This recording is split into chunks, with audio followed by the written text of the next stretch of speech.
Okay, let's see if we have another theist on. I think we do have. We have Mark in New York, who is a non-denominational theist trying to steelman argument from contingency, the case for why God is a reason there is existence.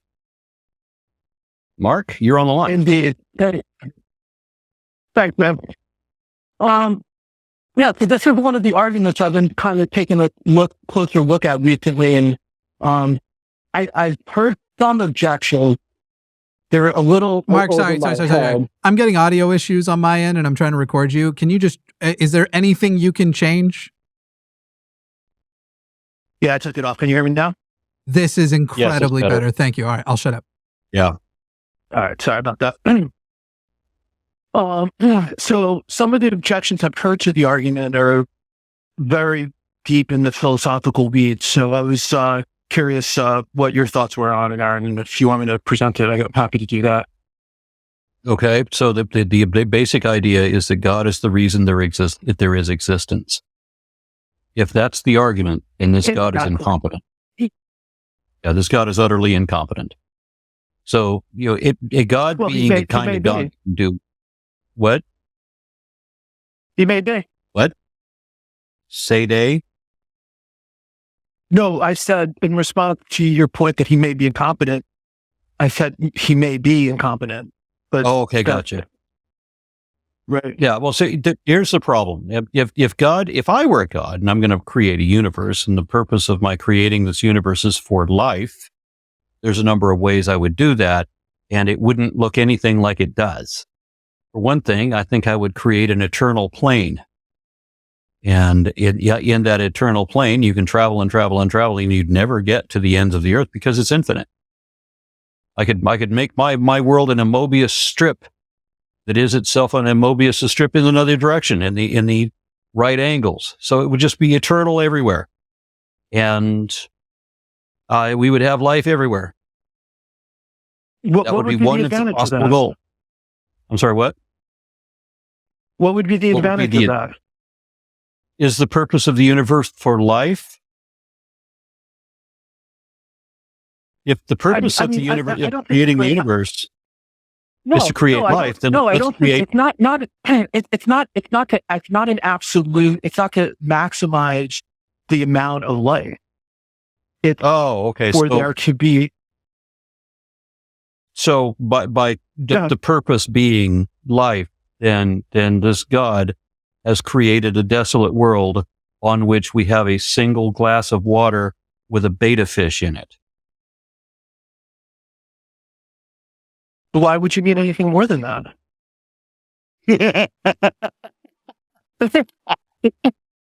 I mean, isn't that kind of the beauty of it? Like, so you create an entire world, a desolate moon, for the existence of this one glass of water with your beta fish in it. Therefore, the entire moon doesn't need to exist. Well, I mean, I guess what I'm saying is like God doesn't lack resources. It's not. If the issue was he had limited resources, then I would see some sort of logical problem there. Like, why would he do that? Of course, God has limited resources. That's why he needs your money.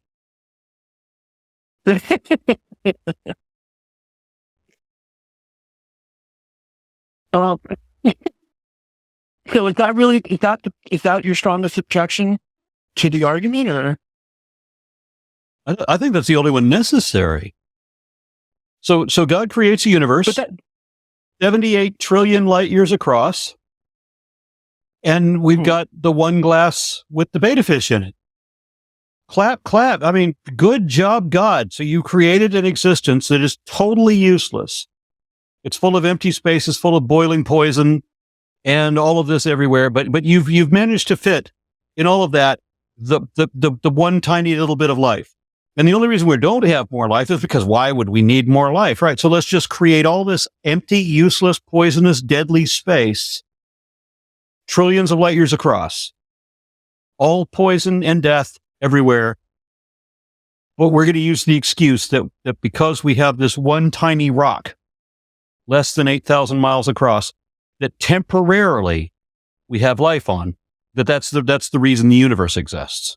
That's your argument. Well, and you're questioning whether this was the strongest objection I had. I have to think this was seriously your argument. Well, no, because I have responses to your objection. I wasn't sure if you were going to add additional points. I have responses to that. I don't need any.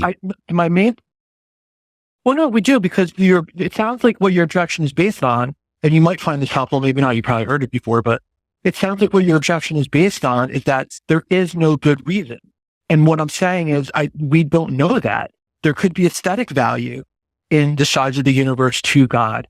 There also could be scientific reasons why, which is in order to have the galaxy and the stars burning their fuels and to have the heavy element and to have the process unfold the way it did, which is tied to this separate issue that if I have 30 seconds to mention, I want to mention as well, which is the hiddenness of God, which your prior caller mentioned. There's the fact that God is supposed to be somewhat hidden to us because faith is supposed to be a voluntary free choice. And so if the universe was structured differently, it might raise a lot of suspicions to people that almost like an intelligent design argument, that could be a potential reason. So it could be that God wants to remain somewhat hidden from us, and this is the best means to do that. We have no idea. So God wants a relationship with us, but he wants to remain completely hidden from us. And he doesn't want to give any evidence. He wants us to believe, but he only wants us to believe on faith. And the only thing we have to have faith in are the most credulous and least reliable, most questionable liars he can find. Only people who lie bear God's word. That's it. And the only information we have about God is a collection of intra-contradictory myths that have all been disproved. Because God is grotesquely inefficient. And the reason that life exists is because God created a universe of boiling, poisonous, flaming chaos in which tiny pockets, maybe more than one, maybe, but we only know about one tiny pocket in which life can exist temporarily. And this is your argument. This is the reason that life exists is because God, the most inefficient, who are the contradictory liars? God. What? Who are the liars then? Who are the liars? Everybody who professes to know fuck all about God. You mean like the common person who believes in God? You're saying that person is lying? Everybody who says they know anything about God. Every preacher, every imam, everybody who ever said that they know that God exists, everybody who ever said that they know which God it is, everybody who ever said that they know what God wants, who God is, what he wants, who he hates and why, where we're going to go when we die. Anybody who isn't honest enough to say, hey, I don't know, I just like to pretend that maybe there's somebody looking out for me. Anybody that says anything like where they profess to know what they don't know, because that's what faith is all about. Faith is not a virtue. Faith is only valuable to liars. They are the only people in the universe that need your faith. I guess my response now would be the strongest form of deception is self-deception. And so I would be more inclined to... That's a perfect example. That's what faith is in a nutshell. Self-deception. That's exactly what faith is. Couldn't have said that better myself. Thank you. But how do we know that? That's really what the rub is. How do we know that? Seriously? Yeah. Seriously? No, because in other words, faith is asserting... Even if all the arguments faith is pretending to know what you don't know, right? Faith is assuming things without reason and defending them against all reason. How can you even ask? How do we know that? This is the construct of it. This is how it's always worked. That's all it is.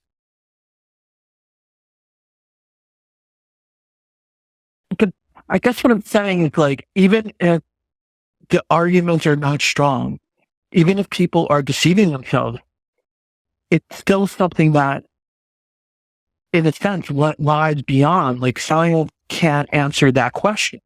And so if science can't give you an answer to it, it seems to me like you have to be agnostic. You can't take the position that God doesn't exist. Okay. Do you believe in other gods? Do you believe in leprechauns? No. Why? Don't you have to just take the position that maybe leprechauns? There's no explanatory. There's no explanatory scope or power behind those hypotheses. It doesn't make any sense. Yeah, no, just like God. Characters. Just like God. No, God had. How is that different from God? There is explanatory. But there is explanatory power. It might be. No. You don't think God can explain anything? No. Never has. And I think he never will. Well, I don't know, therefore magic is not an explanation of anything. No, but I'm saying compared to a leprechaun or a unicorn, those are things that we know are fictional characters. Right. I know that God doesn't exist. I know that God doesn't exist to the same degree and for the same reasons that I know leprechauns don't exist.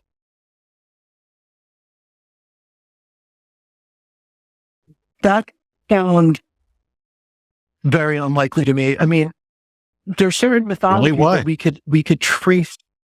What's that? Let's explore that.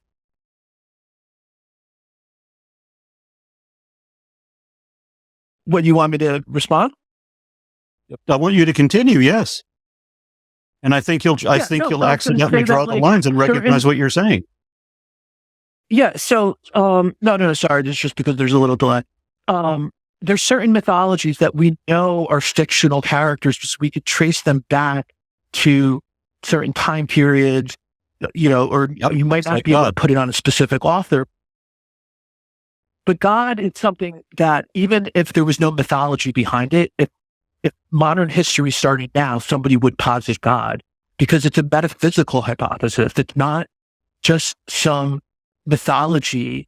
It's folklore. Okay, I'll give you this. Actually has. I'll give you this. I'll give you that people commonly imagine that whatever happens was somehow meant to happen or somehow arranged to happen. That if you wish really hard, that maybe you can change what happens, and that somebody somewhere is somehow listening to all of your thoughts. We humans realize that there are times that maybe somebody is watching us that we don't see. And so we go about our lives assuming that somebody's always watching us, even when we don't think that they can see us. Or when they shouldn't be able to see us, we still think that somebody can see us. And more intimately, we think that someone can read our minds. This is a common failing throughout all of humanity. And this is what causes a lot of people to imagine a God. Terribly unfortunate side effect. No, I agree with that. I mean, there's certainly psychological reasons why people believe, but I think there are so many intellectually honest people who have given so much philosophers, mathematicians, physicists. There is no one psychological profile that fits all these individuals, because then you just be able to spot it. And so it's such a broad swath of people that hold an irrational belief. That, well, I guess that's the issue, is whether I think it's rational. I think it might be mistaken. By definition, it can't. I think Did you look up what rational means? Do that. Yeah, rational is based on reason. Yeah. And what is that? Explore that. And you're going to realize doesn't matter who they are, Nobel laureate, doesn't matter. Nobody ever believed in a God for rational reasons. It's definitively impossible. Well, this takes us back to something like a contingency argument, right? Like, that's a rational argument. Like, we do want an explanation, but everything we're aware of that exists has an explanation for its existence. And so to ask whether we know it or not, okay, I'll give you that.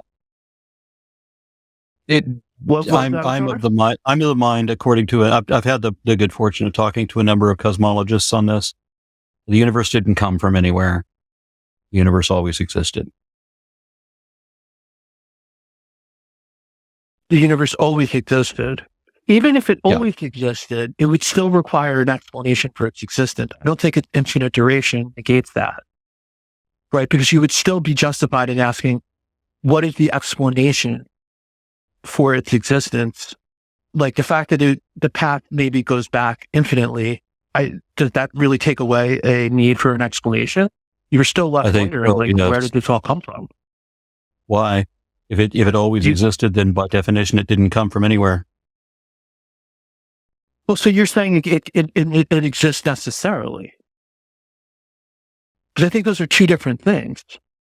Like it can exist. If nothing existed, then nothing comes from nothing, so nothing would still exist, and we wouldn't be here to talk about it. So the fact that we are here to talk about it means that something existed, and since the first law of thermodynamics is that matter cannot be created or destroyed, and even models of cosmology that have a singularity still speculate that, or still say that the singularity was itself eternal, and that the universe and the universal laws, as some of them at least, have to be eternal, like universal wave function have to be interpreted as eternal, then the universe is in one sense or another eternal. And it's not that it doesn't need an explanation, but for me, personally, it doesn't matter what the explanation is. If there was a beginning of the universe or not, really doesn't matter to me. It doesn't change one bit about what I study. Either way, evolution is still a thing. The Bible is still false. Either way.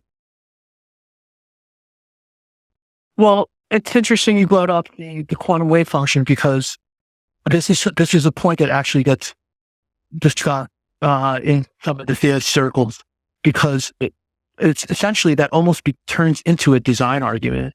Because what you have is, if you have the Big Bang singularity, and then if somebody posits like, well, before that we just had the laws of physics and they just sort of existed in some sort of Platonic form.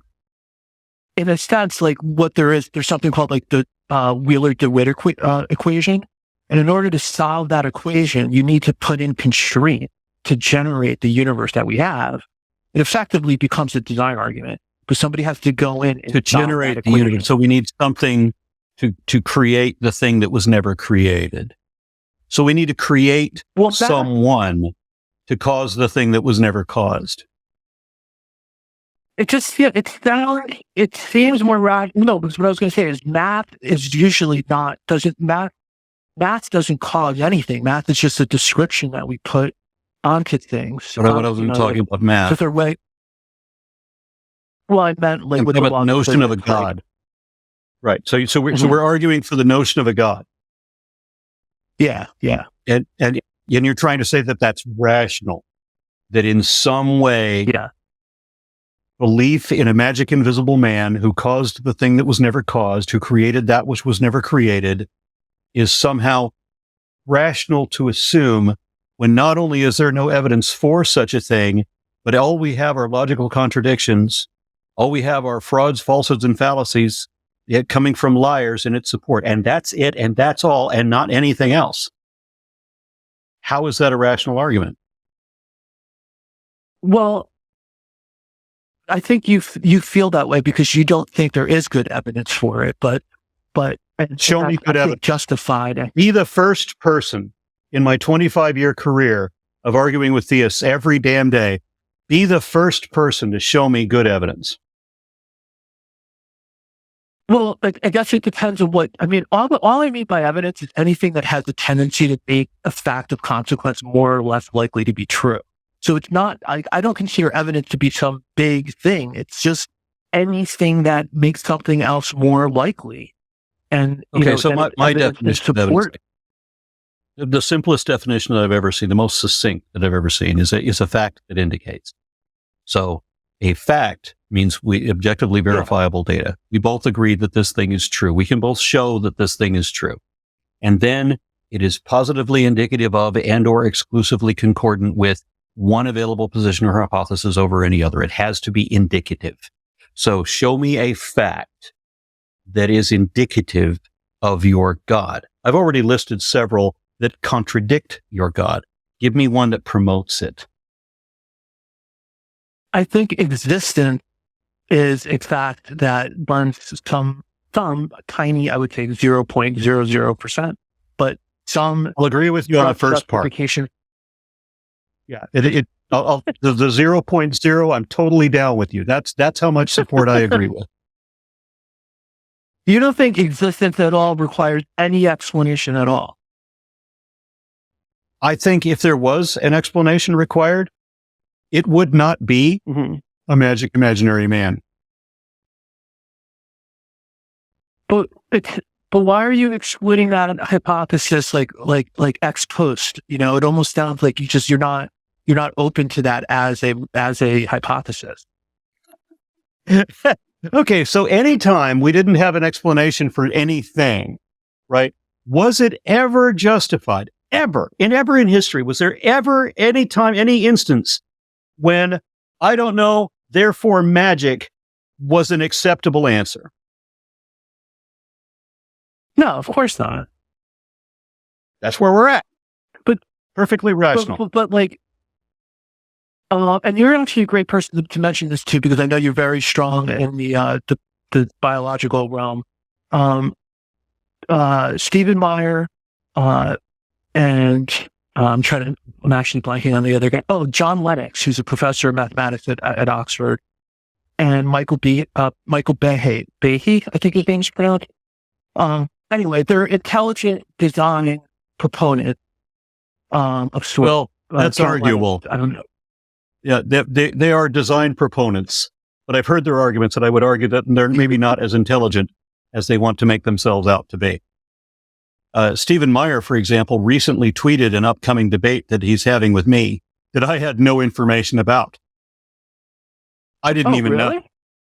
Yeah, because he's broadcasting on Twitter that he's debating me. Nobody mentioned it to me. I don't know anything about it. There was no date given or nothing. The wires must have gone. I would love to hear you debate him because he's. Would I really love to debate him? Oh, and Behe? Absolutely. Yeah.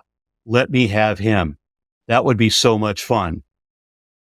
I don't want anyone to start putting things down on their calendar, but the next phase of line development involves debates. Anybody wants to help us get these things set up? Look out in March. I mean, I'm down to debate Stephen Meyer and Michael Behe, both of them. But because they don't have time, I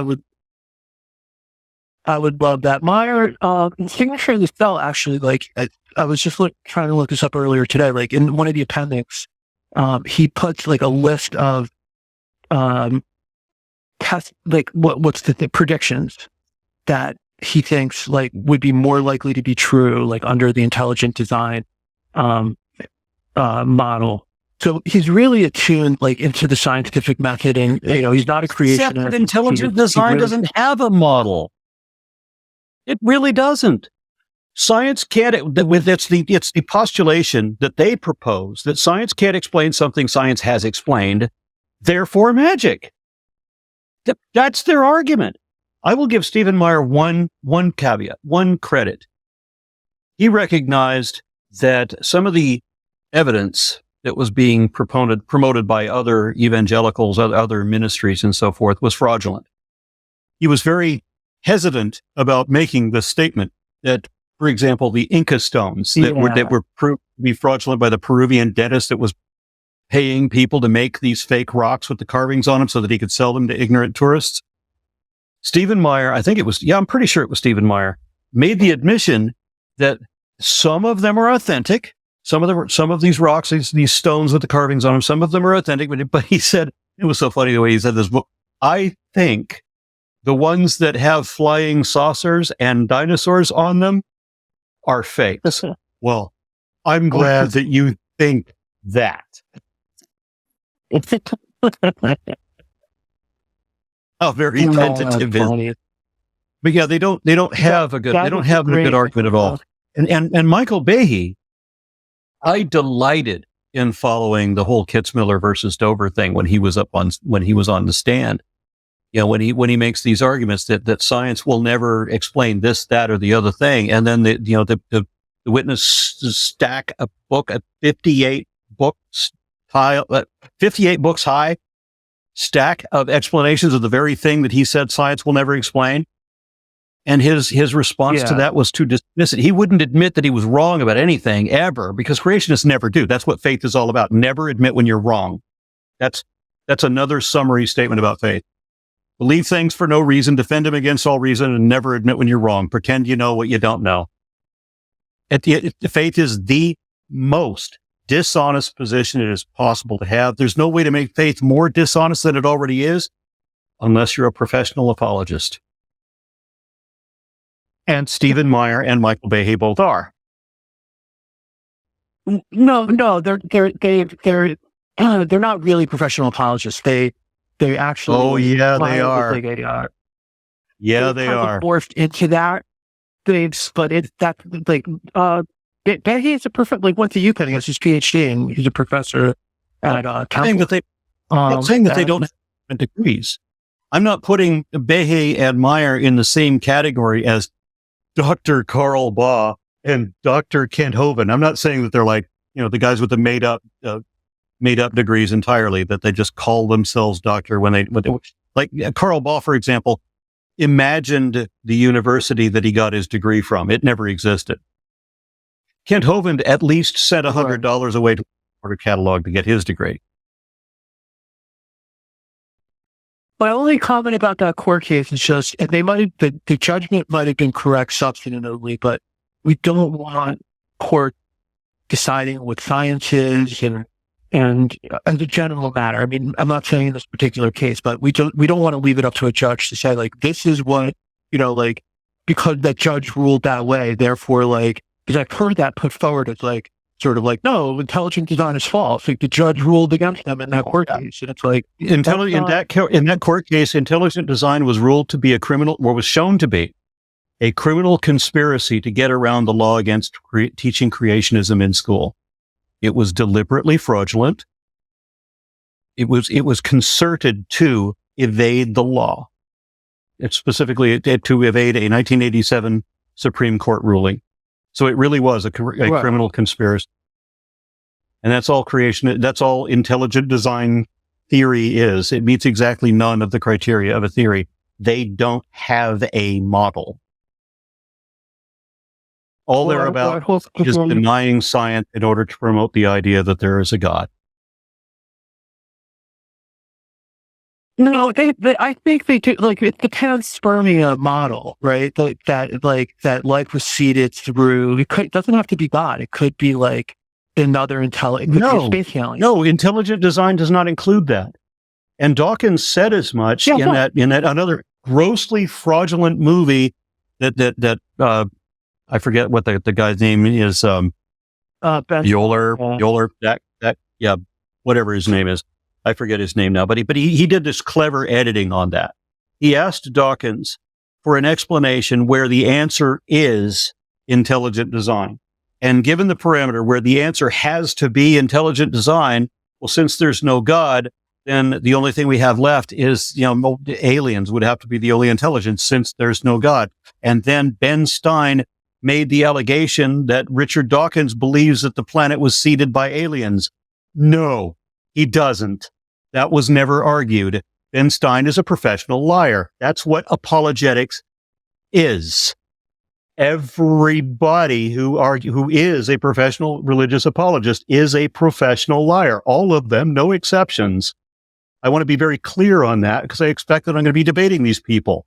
They cannot defend creationism without lying, and I'd be happy to defend that in a debate. Well, I hope you take up the challenge, because I think it would be. I hope I take up the challenge. I just issued the challenge. Let's see how long we have to listen to crickets. Well, because I thought you said he tweeted it out that this was he tweeted out that we were already having a debate that we were never having, that I was never even informed of. I find out from other people. They're telling me good luck in your upcoming debate with Stephen Meyer. And I'm like, I'm not debating Stephen Meyer. And then they show me the tweet. I'm like, this is the first I've heard of it. When the hell is this supposed to happen? Yeah. When was somebody going to tell me? it sounds like somebody was trying to orchestrate something like behind the scenes, like to get it, like to it's not that hard to reach me. True. And if it's somebody like Stephen Meyer or Michael Behe, who I would absolutely love to chew up like gristle, I would certainly accept.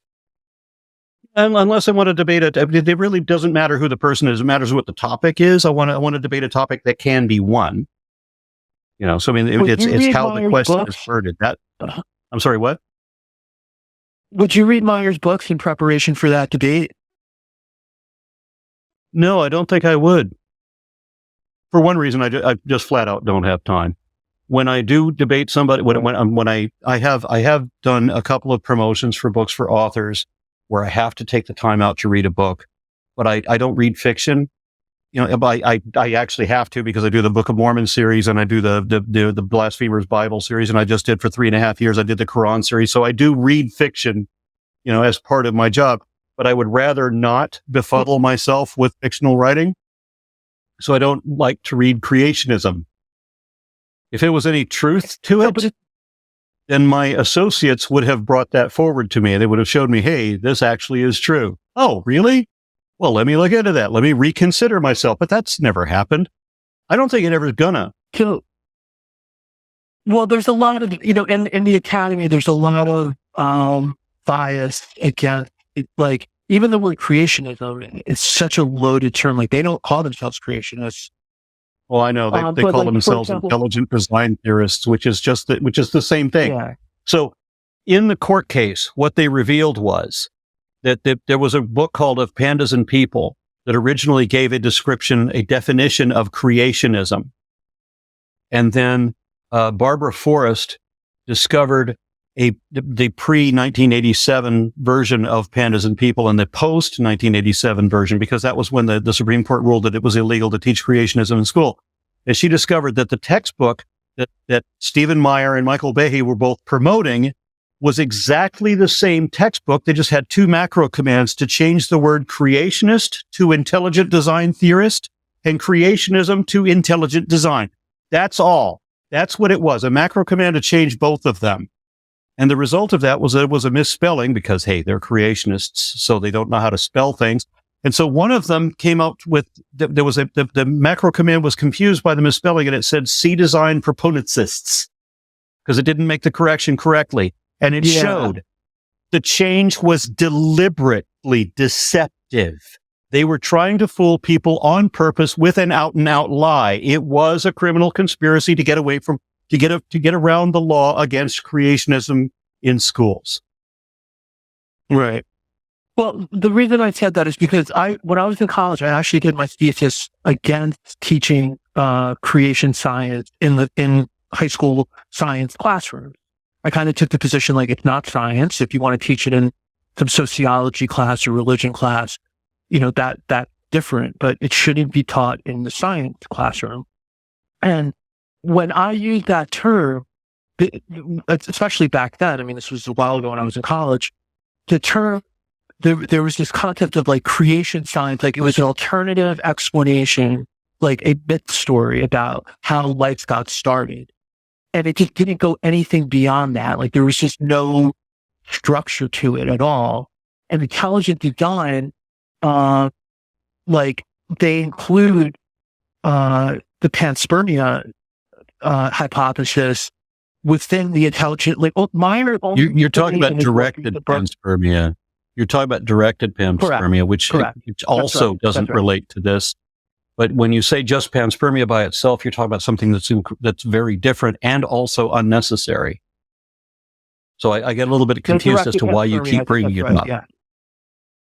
Mm-hmm. Well, it's because it's the directed. That's the thing that Dawkins was like. I'm not sure the exact term, but when Ben Stein asked Dawkins about it, he was taught when Dawkins said like the space alien, like that's what I meant by panspermia. Directed panspermia. So you understand that what Ben Stein did was deliberately deceptive, right? I take your word for it. I haven't heard that before. I think when he then cuts that interview and then says that this means that Richard Dawkins believes that life came from aliens when Richard Dawkins clearly did not believe that. You don't understand that Ben Stanton was lying when he said that. That, yes, but I watched the interview and I watched. Okay. And so when Stephen Meyer and Michael Behe and the other intelligent design frauds changed the definition of creationism to, because they kept the exact same definition, by the way. The definition never changed. They just changed the definition of the word that they're defining, which means creationism is intelligent design, and intelligent design is creationism. They're exactly the same thing. It's the same definition. They just changed the word, but left the same definition. You understand that, right? A long time ago. But does it matter when it was? Does it matter if that was 2 years ago or if that was 10 years ago? That was a lie then. It's a lie now, right? It was still a lie, if the right? If the definition in 2005, when they were just or in 1987 when they did that, was it a lie? If they were being deceptive when they made the edit, I think that's shady. I don't think they did the edit specifically so that they could pretend that, teaching creationism is illegal. Well, we're not teaching creationism. We're teaching intelligent design, which is creationism. It has the same definition. They just changed that one macro command to change the word deliberate deception, lie. Do you accept that that was a lie? I think whoever did that, yes. I'm saying I don't know that. Whoever did that. Okay, so you agree that Stephen Meyer and Michael Behe were lying. Well, no, what I'm saying is I don't know if they knew that. They weren't at the computer. You don't know.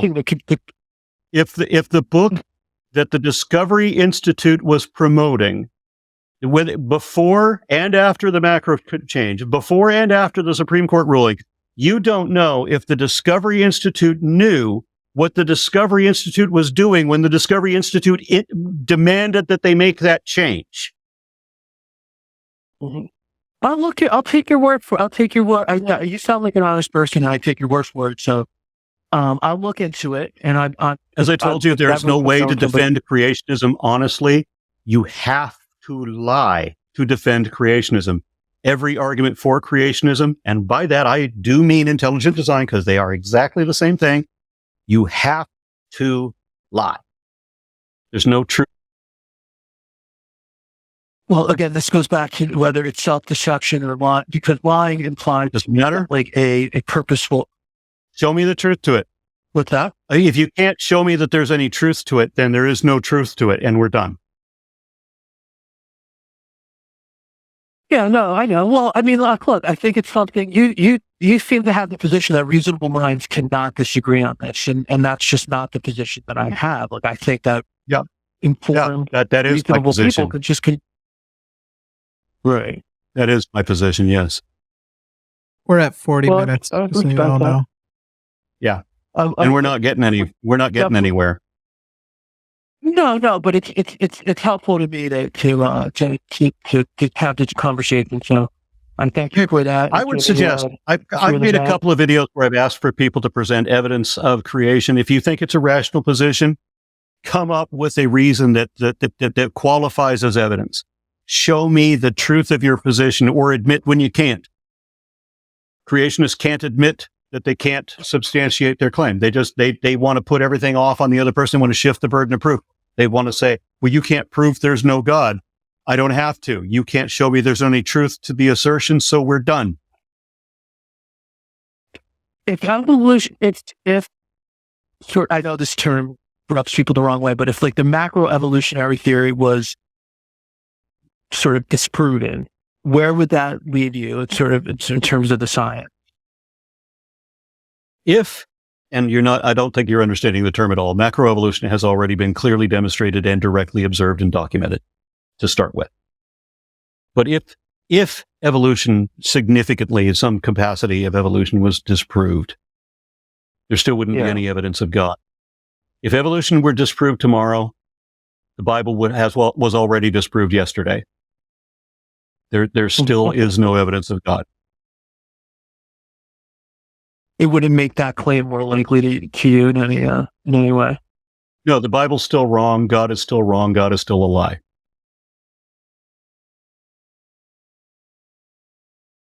Yeah. Well, it is interesting. I mean, one of the guys who gets criticized a lot is who's associated with over 40 minutes now. Changed. Okay. No, let's call it a day. I'll let you gentlemen run. Thanks for the chat is having a field day with me. Yeah, you're damn right. See you, bud. Bye. Hello, everyone. I'm Jimmy Snow, executive producer of The Line, and the rumors are true. Forrest Valkai is, in fact, a hostage in my basement. If you would like to contribute to his freedom one day, you can do so by supporting us over on Patreon or becoming a channel member. There are specific tiers for specific shows or the channel at large. You can also send us super thanks. Those are great. You can like, comment, and subscribe. Also, fudge the algorithm. Go to one of these things. The algorithm doesn't matter. It thinks it knows you better than we do. Better than you do? I know you better. Hank. There's a bunch of people named Hank. I just freaked way out. Okay, go to one of these.